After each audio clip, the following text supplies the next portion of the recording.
It is a human trait. We tend to oscillate between extremes.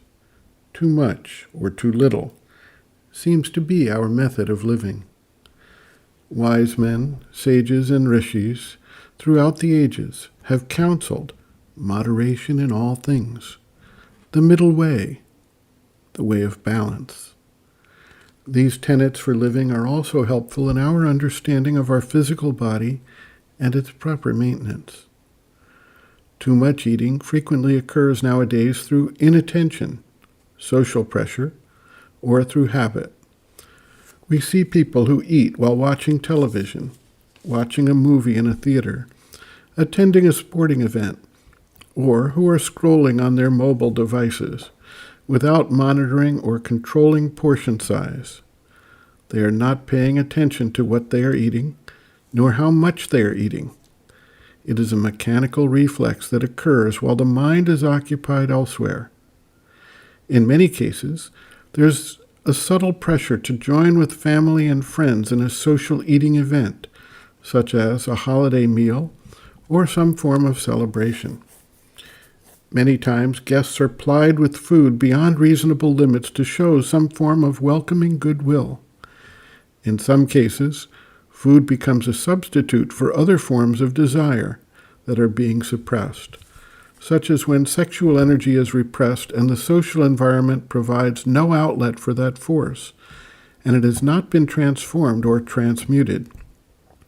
In such cases, we see the vital pressure channeled into eating food. In some cultures, the social status of a heavyweight represents financial success, and thus is seen as positive. In other cultures, particularly those that consume large amounts of highly processed foods that are inexpensive, overweight is a sign of lack of wealth rather than prosperity. There is often a greed for food that is either based in former experience, social pressure, or in becoming accustomed to food that builds some form of addictive response within the being. A major snack food brand in the USA even uses the tagline, "Can't eat just one," to signify and reinforce its addictive characteristics. Young children are trained to crave certain tastes as part of a reward cycle their families utilize. This habit continues through a lifetime in many cases. Those who lead a more sedentary life, either through career pressures or, for spiritual seekers, a focus on long times of meditation, there can be a tendency to take in more calories than are being burned, and thus they may tend to put on weight. Similarly, as people age, they may experience a change in their metabolic rate, and thus utilize less calories than they are habitually used to consuming. Thus, they may put on weight as they age if they are not able to adjust the caloric intake suitably to the change in metabolic function. On the other side of this, there is a strong social pressure, particularly through the mass media and film industries, for people to appear thin. When this pressure comes up against the opposing tendency for weight gain, there can be events of extreme dieting, anorexia and bulimia, which weaken the frame. Some spiritual traditions include fasting and strict dietary restrictions as part of their framework of discipline, in an attempt to school the vital and physical being to temper their demands and expectations.